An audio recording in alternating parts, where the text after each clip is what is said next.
اي مستخدم عادي هيشتري مره مش هيجرب يقيسه، هيجيب على الجهد المطلوب ويشغل المعده بتاعته ويحرق المعده وهو مش واخد باله. بفكرك ان القناة عليها قوائم تشغيل مرتبة للمبتدئين من اول الاساسيات ولحد الاحتراف في كل ما يخص الهندسة والصيانة العامة. انا احمد داوود، دكتور هندسة. دكتور هندسة.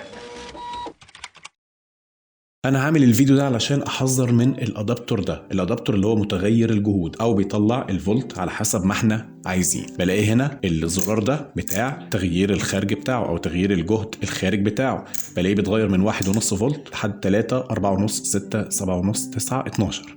كل تكه من دول بقيمه فولت معينه. خليني اقيسه مثلا على 1.5 فولت اللي هو اقل فولت. تمام، اوصل الكهرباء، اديني وصلته الكهرباء والنور بقى احمر. اجيب الافو بتاعي وعامله على وضع قياس التيار المستمر. شايف الخارج بتاعه كام؟ 16 فولت، 16.7 فولت، مع ان انا عامله على 1.5 فولت. طب تعال نغير، نعلي شوية، ما زال 16 فولت.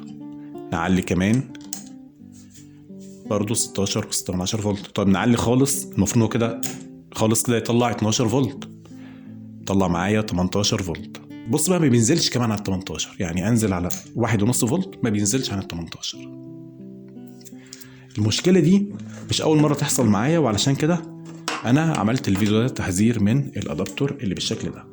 كان قبل كده كنت عند واحد صديقه كنا بنعمل يعني زي دايره، فاحتاجنا جهد معين. قال لي انا عندي ادابتور متغير الجهود ويلا نشتغل بيه. بنقيسه لقيناه مطلع الجهد برضه بنفس الشكل كده، طالع بايظ. يعني احنا توقعنا وقتها ان الادابتور علشان قدم عنده فخلاص تلف مع الزمن يعني، لكن ده انا لسه شاريه جديد، ما عداش عليه يوم واحد. كنت جايبه علشان كان في بيانو كده بتاع حد صاحبي كنت بصلحه له، احتجت خارج 7.5 فولت. ما تعبتش نفسي ان انا ادور على ادابتور في السوق يطلع 7.5 فولت او كده، جبت المتغير الجهود ده. وبعدين لما جبته اول مره جبته على 7 فولت لقيته مطلع 9 فولت. قلت اما انزل على 6 فولت عشان يقرب شويه يعني، واشتغلت بيه عادي. ما عداش يعني، مش هقول ساعة واحدة، ما عداش ان انا شلته من الفيشة ورجعته تاني. فالحمد لله ان ربنا ستر ان انا قست قبل ما اجربه تاني على البيانو. للحظ السعيد ان انا قست، كان ممكن اعتمد ان هو خلاص شغال وعادي يعني، لسه من 5 دقايق انا قايسه وطلع الجهد مظبوط. فلما قسته لقيته مطلع 17 فولت معايا يعني لولا ان انا قسته كان ممكن يحرق البيانو. فعشان كده انا حبيت احذر من الادابتور ده. الادابتور ده لسه شاريه جديد، ما عداش عليه يوم واحد،